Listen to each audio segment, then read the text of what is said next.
Bloomberg Audio Studios. Podcasts, radio, news. You're listening to the Bloomberg Intelligence Podcast. Catch us live weekdays at 10 a.m. Eastern on Apple CarPlay and Android Auto with the Bloomberg Business app. Listen on demand wherever you get your podcasts or watch us live on YouTube. Boeing hitting the market, raising some money, up to 19 large, maybe 14 billion in common, maybe 5 billion in preferred. I think they can get this done pretty quickly. Everybody knows the Boeing name. It's been trading in these levels for a long time, so we know where the value is. George Ferguson, he's the analyst who's responsible for all this stuff. He's a senior aerospace, defense, and airlines analyst for Bloomberg Intelligence. George, if they are able to get this deal done, again, roughly $19 billion of incremental new equity, what's that going to do for him? How much time is that going to buy him?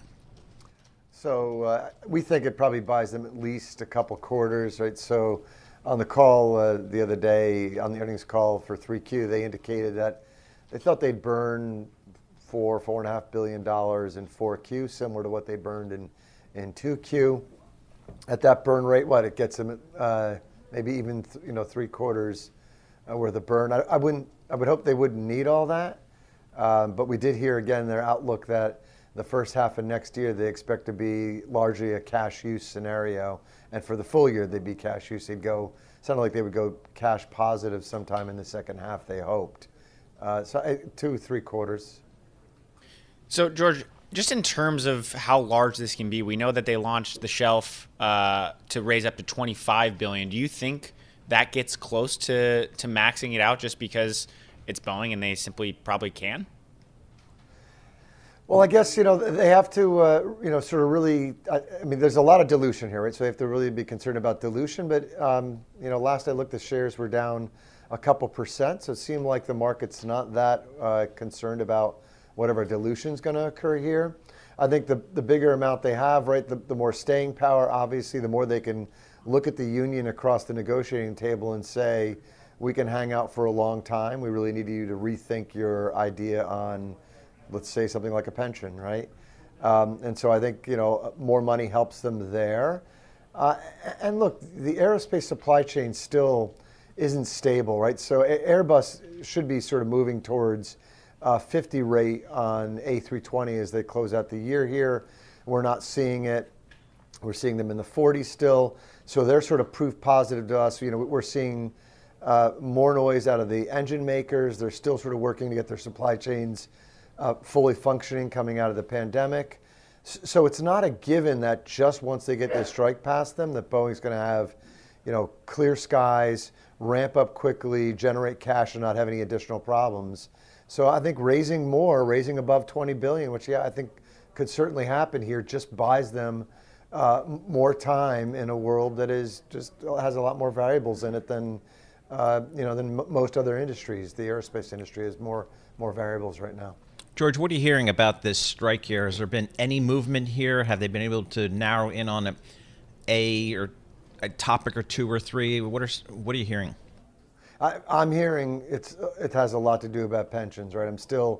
This weekend I'm hearing noise out of the unions on the West Coast, and that noise, not trying to demean it, it's the commentary is probably a better way of putting it, out of the union is really around a pension. Now, I have heard the machinist president say that if they can't give a pension, Boeing should be prepared to give somewhere else.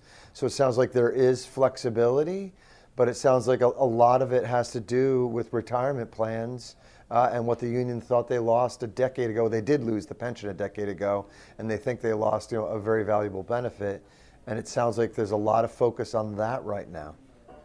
And we saw the report at the end of last week that the company could sell their Starliner space program.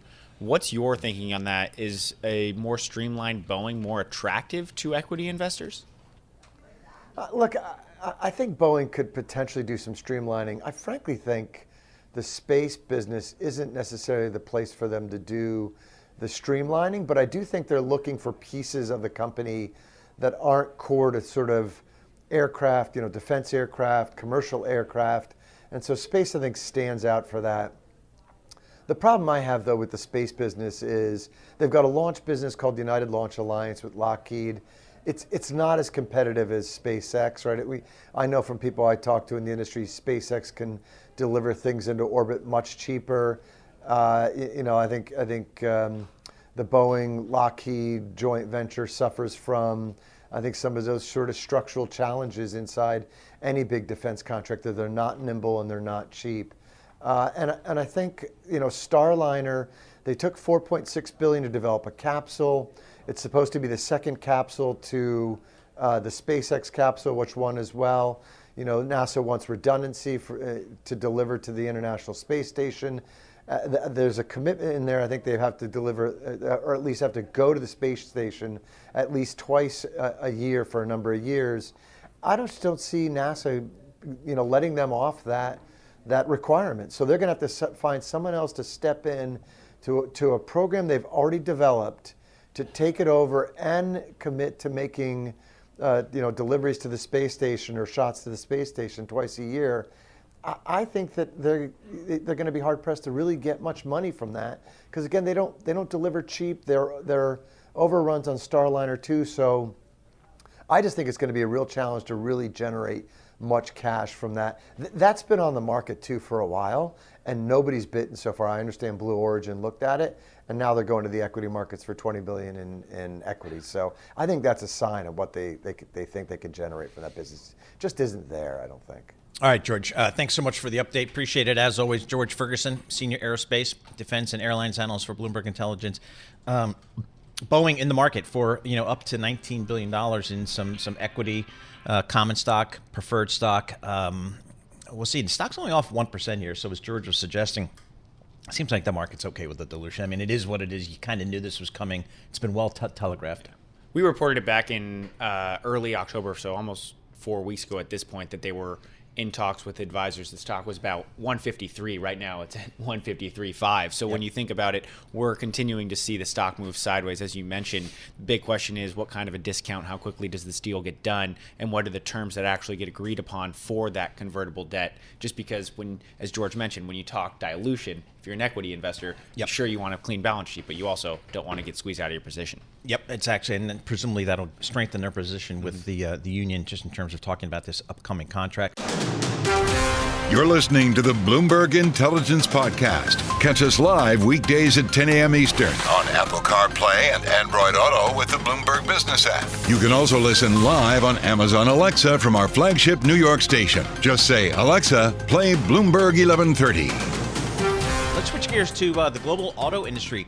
A little bit different story there. As best I can tell, the two major headwinds for the auto industry is one, China, which is obviously a huge growth market for the global auto industry. It's slowing, and the local brands there are improving dramatically, so they're getting much more competitive there. And then the second thing is, they got this whole transition to EVs, and how do you do that? We heard some really cautious news out of Volkswagen today. Volkswagen eyes closing 3 German factories in a cost-cutting push. Let's check in with Steve Mann. He covers the global auto industry for Bloomberg Intelligence. Steve, talk to us first about this Volkswagen news here. I mean, shutting German factories, they don't typically do that. So how much hurt are they feeling over there at VW? Oh, they're in a world of pain at the moment. You kind of mentioned it, Paul. They are hurting around the world in all 3 major regions of the auto market. U.S. they're not that big of they don't have that big of a presence in the U.S. Europe, its sales are down. You're not only hearing it from Volkswagen, but also Stellantis as well. Their stock is down quite a bit over the past few months. And then China. China, the Chinese OEMs are taking a lot of market share. In China, they're entering the EU market. Like you said earlier, Chinese automakers are just much quicker in transitioning to EVs in that region than any of the foreign OEMs operating in China at the moment. So, Volkswagen is feeling it. And how does that kind of position a company in Europe, one of the biggest automakers, trying to compete with U.S. automakers who are having their own issues, and as well as kind of the potential pent-up demand, at least in terms of production capacity in China? Yeah. The pent-up capacity in China is really not EV capacity. It's actually really ICE capacity, internal combustion engine vehicle capacity. There's been a lot of closing of those plants in China. Volkswagen has closed one of its plants in China with its partner, Shanghai Auto, SAIC. Ford has closed a number of plants. Hyundai has closed a number of plants. And these are all companies that have not transitioned to EV as fast as the OEMs. Companies like GM and BYD taking huge market share from the foreign automakers. BYD is actually the biggest automaker in terms of volume in China. All right, so what is Global Auto to do about China? What is the strategy, do you think? Because I think if I've got these Chinese companies that are getting better and better every day, what do I do there? Do I walk away from this market? I can't do that. It's too big. Yeah, I know. If you look at the foreign OEMs operating in China, 5 years ago they had market share over 50%.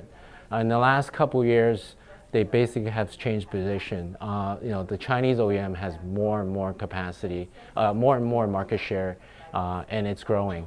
There's a number of ways they can attack this. They either invest a lot of money and really grow EVs, and not just EVs, but these user interface. Chinese consumers are buying cars because they like the user interface that the Chinese OEMs are offering them. So they need to build more EVs. They need to look at revamping their software to cater to the local customers in China. Or the other option is really to close shop and refocus their investments and their costs. They know how to operate in Europe. They know how to operate in the U.S. They know how to sell more cars in their local markets. That may be one option, is to just retrench. But that's not an unfortunate approach if they had to do that in the biggest auto market in the world. When I look at Europe, are there any automakers well positioned? I mean, Stellantis is getting hit by poor performance in the U.S. BMW has an expensive recall. Mercedes-Benz has been struggling in China. Is anyone winning?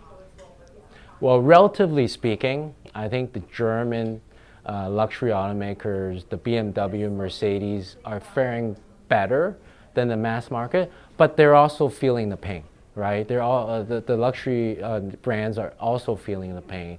BMW and Mercedes just reported, lower sales in China, and I also am concerned, and it's a matter of time because there are companies like NIO, there are companies like XPeng. They're also moving up market, competing with the Mercedes and BMW. So I think, relatively speaking, just to answer your question, the luxuries are doing better, but time will tell if they can maintain some of the sales that they have in China. All right, Steve, thanks so much for joining us there. Steve Mann, he covers the global autos and industrials for Bloomberg Intelligence. He's based down in our Princeton, New Jersey office. So getting the latest on VW, closing some plants, cutting some staff, trying to cut some costs here as they face some headwinds coming out of China, as well as the continued costs of going over to electric vehicles. You're listening to the Bloomberg Intelligence Podcast. Catch us live weekdays at 10 a.m. Eastern on Apple CarPlay and Android Auto with the Bloomberg Business app. Listen on demand wherever you get your podcasts or watch us live on YouTube. All right, our next guest, let me see if I got this conjugated right.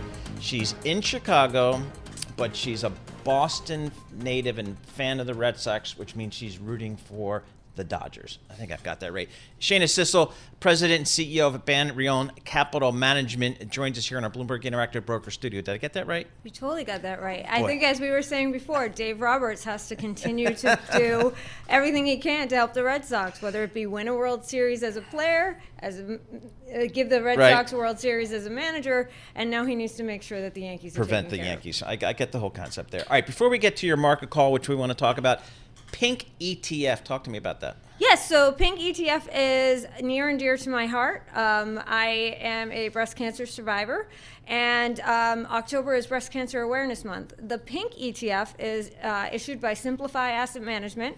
It is a healthcare ETF. It invests in healthcare. It is not specific to cancer or breast cancer in general. It's the only pro bono ETF on the market, meaning that the manager does it pro bono, and they donate all of the net profits of the fund through its expense ratio to the Susan G. Komen Foundation for Breast Cancer Research. So, it's October. Yep. Breast Cancer Awareness Awesome. Month. All right. You can do your part, and this is a interesting way to do that. The fund has a great track record. Yeah, absolutely. All right, so Karen from Spring Lake, that's for you.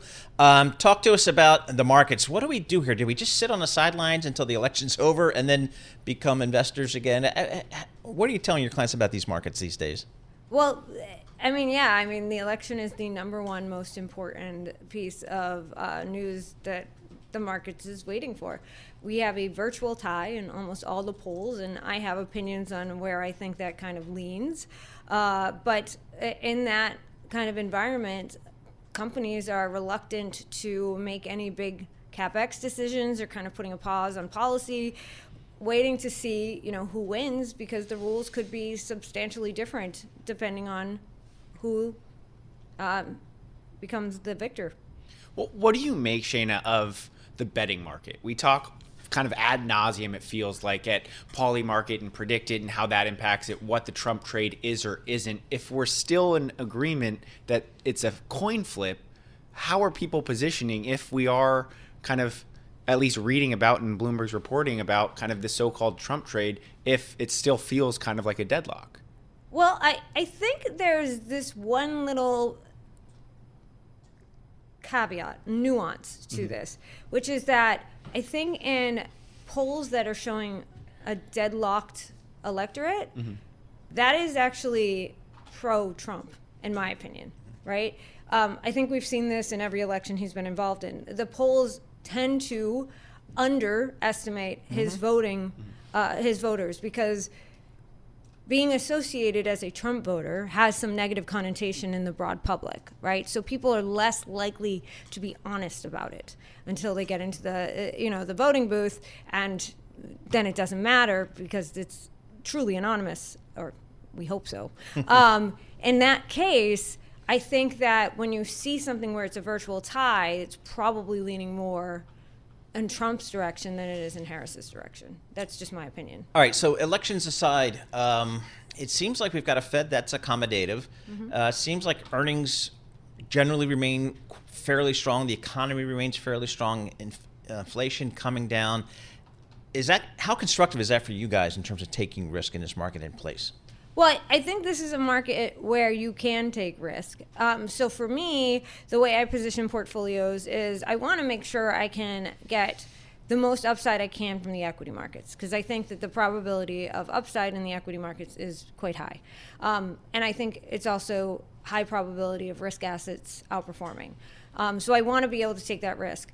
I'm not as certain about fixed income markets. So I'm taking some of my fixed income allocation and putting it into more alternative strategies, which I think do better than fixed income, but allow me to take more risk in equities because they are diversifiers that tend to reduce overall portfolio risk. So that's kind of how I'm positioning myself right now.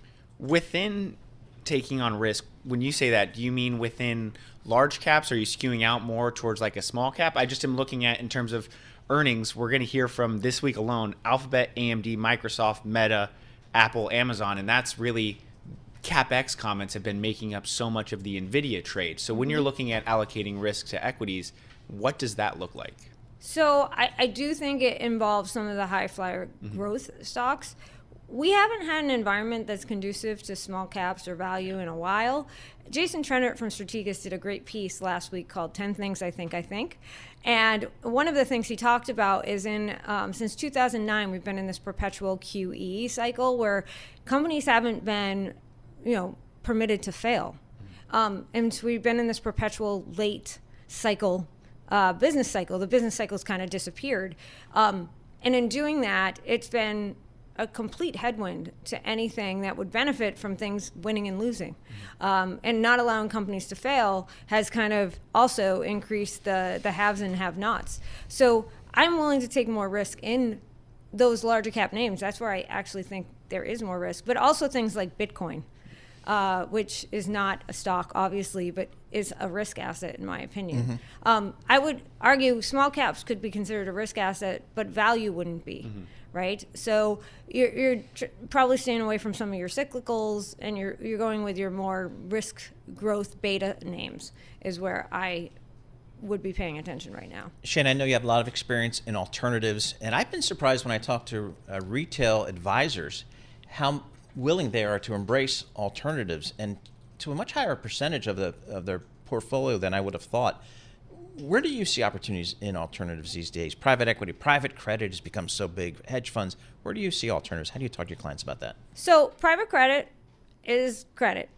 It's correlated to credit markets. Private equity is equity. It's correlated to equity markets. So they belong in equity and fixed income. And while they're alternatives in the sense that they're liquidity terms and not available to everyone, they're not necessarily diversifying alternatives. I think the opportunities lie in those diversifying alternatives. Things like hedged equity, and there's a million different ways to slice that pie. That's a pro and a con of that asset class. It's, they all kind of get thrown in together, but you can do hedged equity a million different ways. Market neutral, managed futures, global macro, more of those hedge fund type strategies, but also looking at, things like sports rights. I've talked about this a million times because I'm a huge sports fan and it resonates with me. But there's real opportunity here for you to be able to bring diversification into your portfolio using things like that. And while advisors are definitely more open to alternatives than they've been before, it's mostly because their clients are demanding it, right? That's right. It's because if they don't, then they could lose those relationships. And alts, I would argue, is a relationship builder because you can really, it's such a huge universe. You can really find things that will resonate with your client on a million different levels. So they're seeing that. But 75% of advisors still don't use alts. And the vast majority are allocating something like 5%. Where institutions, it's more like 25 to 30. So there's a huge gap there still. It's going to take a long time to get there. And we as an industry have not done advisors any favor by making investing in any sort of alternative incredibly difficult, operationally cumbersome, and in some cases just annoying. Like just to trade BTAL, which is an alternative ETF. If you tried to do that in your Fidelity or Schwab account, you'd get a pop-up saying that you need to change your risk tolerance to aggressive. And I would argue if I am an aggressive investor, I am definitely not doing hedged equity or market neutral. Like that's like completely counterintuitive. But because of that, it sort of makes people shy away because then you got to change your client's risk tolerance and it's not reflective of reality just to be able to make a trade. And when you talk sports diversification, sports rights, like I immediately think of the fact that the Atlanta Braves are publicly traded. Is that what you mean, or how do you think about allocation to sports as an alternative investment? No, I think the private equity aspect of it. So my favorite fund in that space is the one managed by Avenue Capital, because I think that what they're doing is really interesting. They weren't one of the high flyers that was approved by the NFL, but they invest in MLB and NBA and things of that. Mark Lazary is the kind of founder of that firm. He used to own the Bucks. But he talks about it also in the credit sense. Most people don't realize that banks won't lend to sports teams because the goal to have a franchise that's worth anything is based on whether or not you win, and you don't win if you don't spend, and banks don't like that so much. So, teams, when they need access to the credit markets, they don't really have any place to go. So that fund does that. They also do what they call emerging sports. So I've done a bunch of interviews talking about cricket. Like, cricket is an incredibly interesting area. Private equity is looking at buying cricket teams. Women's sports is huge. You have the yacht league that's out there, and some of this, as we have the proliferation of streaming services and everybody trying to get live events because that's really the only way you can get ad dollars, you're seeing this more and more, which gives you more and more opportunity to make money in sports that maybe we wouldn't have paid attention to a while back. Yeah, lots of different opportunities out there. Shana Sissel, thank you so much for joining us. Shana Sissel, she's the president and CEO of Banríon Capital Management, based in Chicago. but originally from Boston. We've got that all cleared up. You're listening to the Bloomberg Intelligence Podcast. Catch us live weekdays at 10 a.m. Eastern on Apple CarPlay and Android Auto with the Bloomberg Business app. You can also listen live on Amazon Alexa from our flagship New York station. Just say, Alexa, play Bloomberg 1130. Let's switch gears and touch base on the ever-changing situation in the Middle East.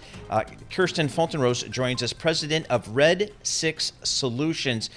Kirsten, I guess the most recent data point that everyone's trying to digest here is the Israeli response in its attack on Iran. How would you characterize Israel's response, sending approximately 100 fighter jets to attack some key logistical targets? What do you make of that move? It's interesting. 100 fighter jets sounds like a lot. They were sent in 3 waves, but this response was actually designed to allow Iran to declare it requires no response. Israel only hit military sites. They hit outside densely populated areas. They had at most 1 civilian casualty. The Israeli Defense Forces say that they targeted border radar systems with very light warheads. Direct quote, to remove Iran's early warning capability, and then they followed with the jets that struck carefully selected sites. If we look at those sites, according to some experienced U.S. analysts who were looking at unclassified imagery, Israel struck buildings in a couple of places, including in Parchen and in Khojer. And there are 2 reasons why these locations matter. One, Israel hit Khojer, which is a large missile production site that's near Tehran, but not in it. The reports back in July that Khojer was being expanded. So according to these analysts looking at the imagery, Israel's pinpointed strikes could have significantly reduced Iran's capacity to produce missiles, which then make it less apt to want to continue this fight with Israel right now. Second, Parchen is a large military complex near Tehran as well. So capital pays attention, but it's not actually feeling the hit. The satellite imagery analysts tell us that Israel hit a building there that was used for testing in an old nuclear weapons program that was called the Ahmad Plan. This program was shut down about 20 years ago, according to international watchdogs. But Iran denied it ever worked on a nuclear weapon there. So this target, we think, was a message to Tehran. We hit an old facility without personnel, without nuclear material present this time. But we can reach your nuclear facilities without you being able to prevent it in the future if we think it's necessary. And Kirsten, you have more than 2 decades of experience working in national security with a focus in the Middle East and Africa. One of the things that stood out to me was that Israel distributed videos of Prime Minister Benjamin Netanyahu and military chiefs coordinating the defense from a ministry bunker, which was a rare acknowledgement of an attack on Islamic Republic and an expansion, what had been mostly a shadow war. What do you make of the video being distributed, and how does that potentially impact kind of the path forward? I think the reason for distributing the video was to make it clear to the international community that Israel is in a real war, that it is truly the existential threat it feels. It wants the international community to have a sense of as well. While we're planning our response on Iran, we are still taking hits from Hezbollah and from Hamas, and perhaps from the Houthis. So they're trying to let the international community know that this is not something they're taking lightly, that they're being arrogant, that they really see the threat as serious. So that means U.S. support needs to stay high. That means Europe needs to stay behind them. They're trying to make sure that they continue to maintain this level of support and this level of attention on the threat from their international partners while they stage these responses, sometimes without listening closely to their international partners. Kirsten, what do you think the end game is now for Israel, and maybe the timing associated with that? For Israel, the end game is not what the international community would like to hear. The arguments for a ceasefire are ongoing from almost every corner except from inside Israel, and often except from inside parts of Hamas and parts of Hezbollah. For instance, you see that Hezbollah right now is saying it will not negotiate unless it's not under attack. And their own Speaker of the Parliament in Lebanon is negotiating for them. So Israel's saying, look, we don't have space to talk about a ceasefire unless it's short. We get some of our hostages back so that we can reduce the domestic pressure on us to bring hostages home.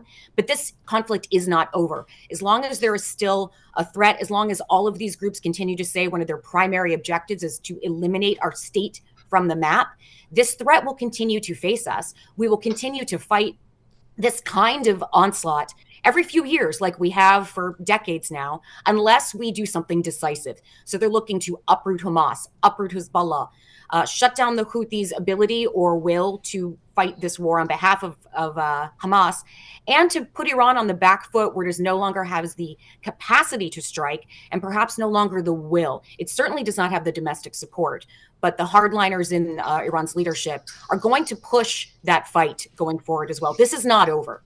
Yep. All right. That's kind of what we're hearing across the board.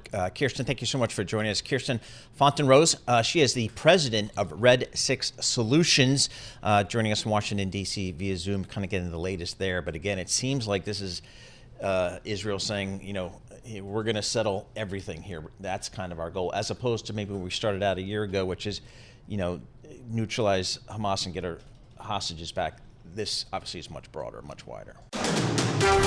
You're listening to the Bloomberg Intelligence Podcast. Catch us live weekdays at 10 a.m. Eastern on Apple CarPlay and Android Auto with the Bloomberg Business app. You can also listen live on Amazon Alexa from our flagship New York station. Just say, Alexa, play Bloomberg 1130. Bailey Lipschultz sitting in for Alex Steele. I'm Paul Sweeney. We're live here in our Bloomberg Interactive Brokers studio, streaming live on YouTube as well. Boy, if you weren't paying attention, the 10-year Treasury just in the last 5 weeks has gone from a yield of 3.6% to 4.26%, kind of where we are today. That's a big time move here. I don't know what's going on out there in the bond market, but our next guest does. RJ Gallo, he's a senior portfolio manager at fixed income at Federated Hermes, coming to us from Pittsburgh, PA. No, they do not have a team in the World Series, but they have a good football team. So, RJ, thanks so much for joining us here. My Giants are coming out to Pittsburgh tonight. Be nice to them. What's going on in the fixed income market? Again, that 10-year Treasury kind of got me by surprise, the moves we've seen in rates. What's going on out there? Yeah, well, good morning. Steelers Giants tonight, always excited. In terms of the rates market, there's been quite a turn of events basically since the Fed's eased. The Fed eased 50 basis points, and you might recall leading into that meeting, the expectation was 25. The Fed seemed to use media outlets to lay the groundwork for a 50 basis point ease, a bold move when the economy is in fact doing well. Since the Fed meeting and the 50 basis point ease, the data has in fact affirmed that the economy is doing pretty well. So you have the Fed layering in a large first move in what will be a path of easing, and an economy that has been quite resilient on the labor and growth front in terms of things like retail sales. And CPI came in a little firmer than expected.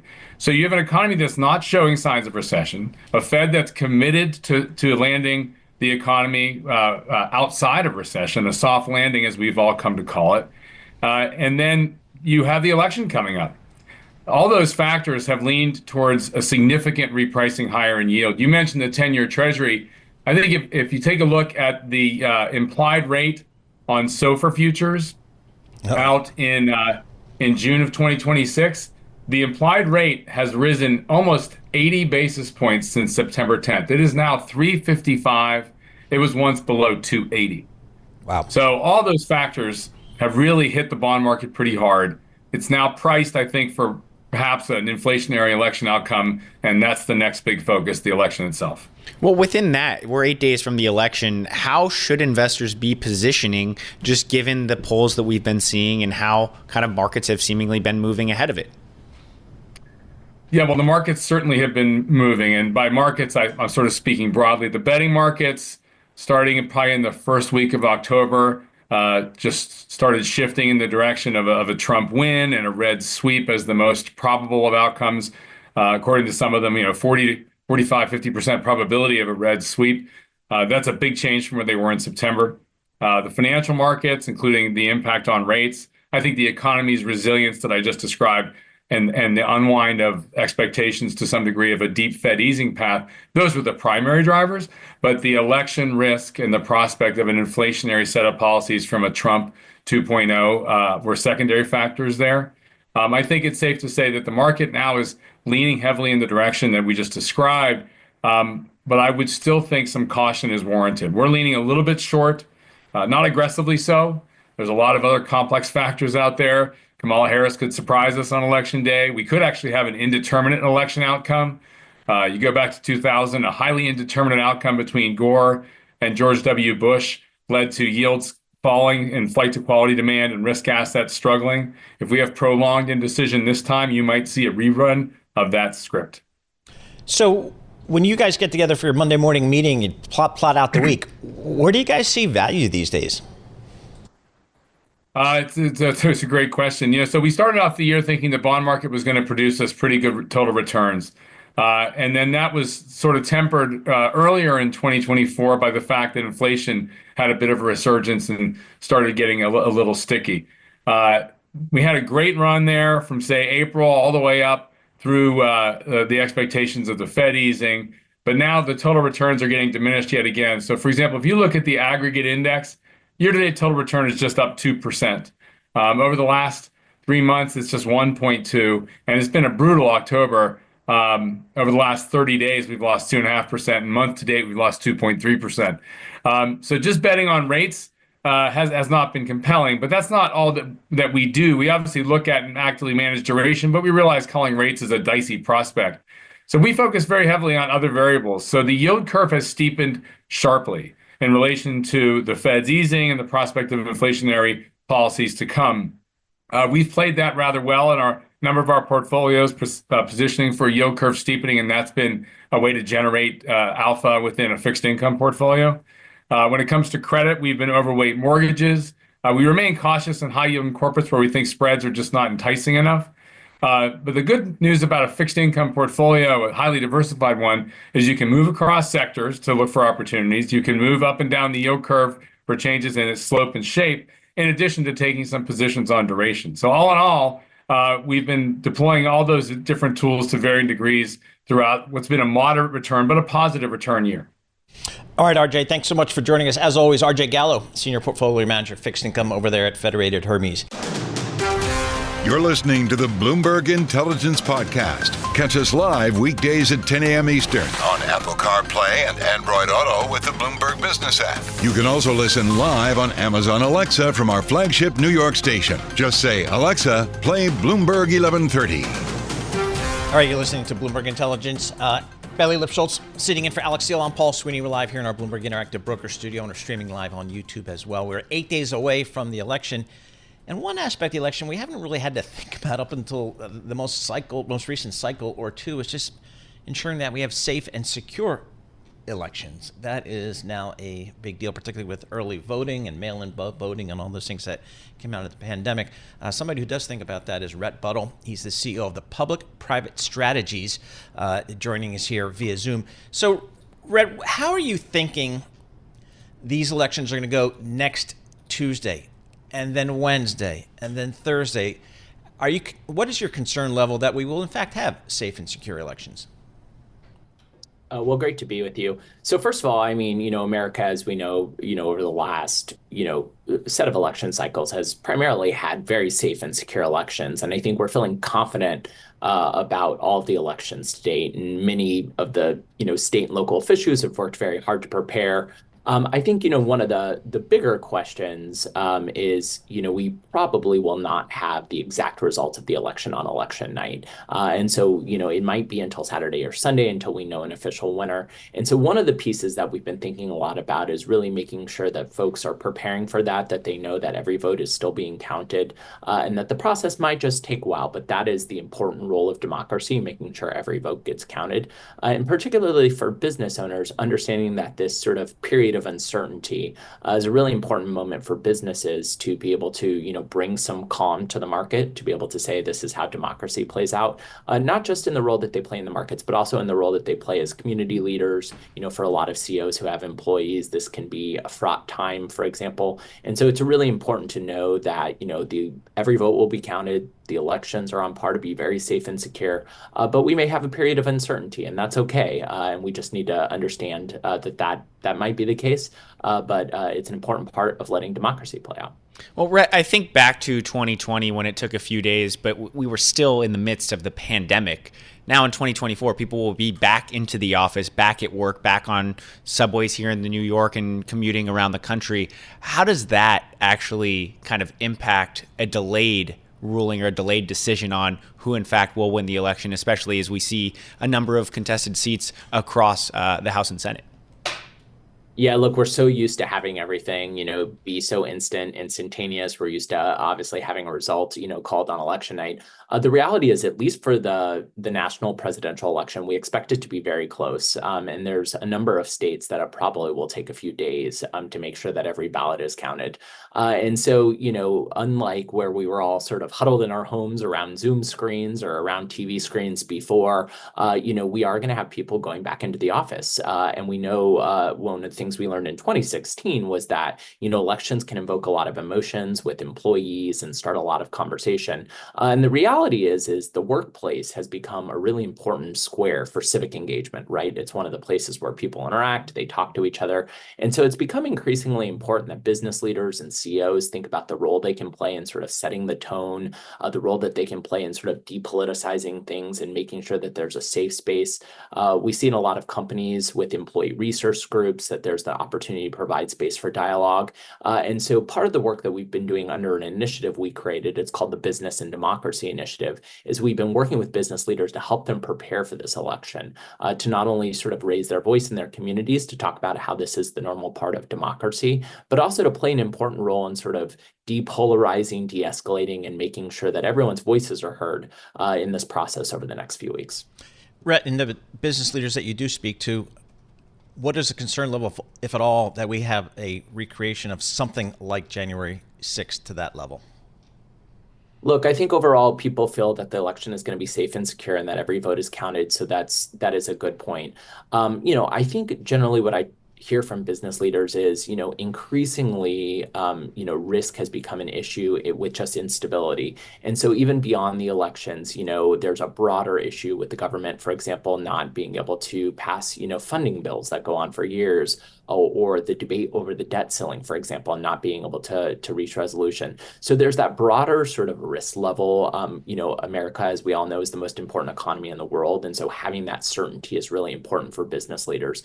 And I think over the last few years, businesses have become increasingly frustrated that the government hasn't been able to provide more stability, and that partisanship is continuing to sort of really, make it difficult for business leaders to make decisions, especially businesses who rely upon the government for, a wide variety of factors. So it's a broader sort of risk appetite rather than just in this moment, but it's definitely something that boardrooms and businesses are starting to look at. All right, fascinating times, and we'll have election day 8 days, and then we'll have to see how many days after that it takes to get a declared winner and loser. Rhett Buttle, he's the CEO of the Public-Private Strategies. That's the name of the firm there. And again, 8 days away, so we'll have to see here. You're listening to the Bloomberg Intelligence Podcast. Catch us live weekdays at 10 a.m. Eastern on Apple CarPlay and Android Auto with the Bloomberg Business app. You can also listen live on Amazon Alexa from our flagship New York station. Just say, Alexa, play Bloomberg 1130. We got an election coming up, so I'm told, next week. One of the major issues from a policy perspective that might see us, a big difference depending upon who's in the White House is kind of renewable energy, electric vehicles, all that kind of stuff. So let's check it out. Corey Cantor joins us, the lead U.S. electric vehicle analyst. Yes, we have one of those. He's at BNEF. Those are the new energy finance people. He's in our Bloomberg Interactive Broker studio. Corey, how does your market, the electric vehicle market, looking at this election as to a Trump presidency versus a potential Harris presidency? Are there material differences? Yeah, there are pretty big differences. And great to be here with you again, Paul and Bailey, still doing the EV thing. We basically are 1 week out of a pretty pivotal moment of implementation of some pretty major U.S. federal policies. So everything from federal fuel economy standards, that's the kind of miles per gallon of new vehicles, which electric vehicles help automakers achieve, to the implementation of the Inflation Reduction Act. So even though the law was passed now over 2 years ago, you're going to see those loans and grants from the federal government impacted all the way up to the $7,500 clean car EV tax credit that people know and love in some cases. So depending on who wins, obviously with the IRA, you're going to need Congress's input on that, but there are things that the Trump administration could do very early on the implementation side to make those credits a bit more restrictive. So it's going to be big, but also a split decision could have an impact too if you have, say, a Republican Congress with Kamala Harris as president or vice versa. And how does that actually impact the ability for these car makers to sell cars? When I look at targets of Biden administration having a certain number of EVs, I'm from California, where they lay out these overly ambitious goals 5, 6, 7 years down the road and then seemingly chop them down when they get closer. Yeah, Bailey, I mean, even beyond that, there's been a kind of back and forth between California and the rest of the country for a long time, known as, the California Advanced Clean Cars 2 policy, which aims to have 100% of all new sales by 2035 as electric, 80% fully electric, 20% plug-in hybrid. And so last time Trump was elected, there was a lot of lawsuits, a lot of uncertainty in the market. It makes it very difficult from an automaker perspective to actually plan. And so these automakers for a long time have wanted both the carrots, which are these IRA kind of subsidies and incentives on grants and loans, and then they'd be willing to take the stick, which is the fuel economy standards. So we have to see how it shapes out, but from the automakers that we speak to, it's a pretty confusing policy environment, but given that the globe is moving towards electric vehicles and cleaner cars in general, they have to kind of prepare to move that way regardless, and it's just how quickly in the US are they going to move in that direction. The Chinese are moving very aggressively. How do you expect them to do outside of China? Will there be market for Chinese EVs in Europe, in the US? Yeah, it's a really good question, Paul. And looking at the data which we do at BNEF, you can see Chinese automakers like BYD making up ground in places like Brazil, in places like Latin America, in places like Israel, where you might not expect to see Chinese automakers. They've been moving into Europe, and there's been a pushback with all the tariffs and back and forth there. I think that's also why the U.S. election does have a big impact, because if there's no kind of countervailing force coming out of the U.S., you see what's going on with Volkswagen on the European side today. It's going to maybe make the road easier for those Chinese automakers on electric to kind of shift into those export markets, because if Tesla isn't focused on making more affordable EVs, then there's really only going to be one major player in town. It doesn't mean, that Chinese automakers are going to be the only ones who are making mass EVs, but it's a pretty big transformation at the global auto market level, just like when the Japanese automakers came onto the scene. So I think that's the way I like to think about it. It doesn't mean that, EVs are going to be sold everywhere overnight, but without a kind of other major automaker, that's where I think a lot of these countries are going to turn. And if we do see tariffs on some magnitude, what does that actually mean for the market, for Elon Musk's Tesla, who he's had a very prominent role campaigning for Donald Trump, as well as other companies? I think when it comes to U.S. tariffs, that could buy you, I think, some time. You look at the 100% tariff that the Biden administration put on Chinese EV makers. Well, there weren't that many Chinese EV makers selling electric vehicles here currently. Geely Group, which owns Volvo and Polestar, was pretty much the major automaker impacted. So that's why you saw those prices, or the Volvo EX30, which is a really popular model globally, not sold here yet. It's keeping BYD out for a little bit longer, but if the automakers like GM or Stellantis or Ford aren't helped or don't move towards electric vehicles, maybe it buys you 2, 3, 4 years. But all the while, BYD and other Chinese automakers are making more investments in battery technology. And I think regardless of who wins, you need to see more of those investments here on batteries, because those are going to be important not only for electric vehicles, but for the grid as well. And you're letting China get a major competitive advantage. What are the U.S. manufacturers doing? Have they pulled back on their EV investments? We've definitely seen at a global level those EV targets moving back. I think Ford in particular, you saw them move their new EV models out a couple years. So it's less so on the dollar amount and more pushing it back. GM has seen better EV sales. In fact, their third quarter this year was the best in the U.S. that they had seen to date, with the Equinox and Blazer and Lyriq really taking off. To make one bright point, Bailey, your home state of California actually saw in that third quarter the best EV share of sales they've ever had at 27%. So that's 23%, about almost 24% fully electric, the rest plug-in hybrid. Wow, so that's pretty good. What's the U.S. average? U.S. average has been at about 10% now, 9.5%, 10%. You guys are just so far ahead. California twice the average. But what's significant about that is California had been stuck at about 25%. Tesla actually for 4 quarters in a row in California has seen decline in deliveries because of, I think, some of the kind of Tesla or Musk fatigue. And so to see California begin to grow again from the other automakers, even as Tesla's pullback, is pretty significant. All right, Corey, good stuff as always. Corey Cantor, he's a lead U.S. electric vehicle analyst at BNEF. This is the Bloomberg Intelligence Podcast, available on Apple, Spotify, and anywhere else you get your podcasts. Listen live each weekday, 10 a.m. to noon Eastern on Bloomberg.com, the iHeartRadio app, TuneIn, and the Bloomberg Business app. You can also watch us live every weekday on YouTube and always on the Bloomberg Terminal.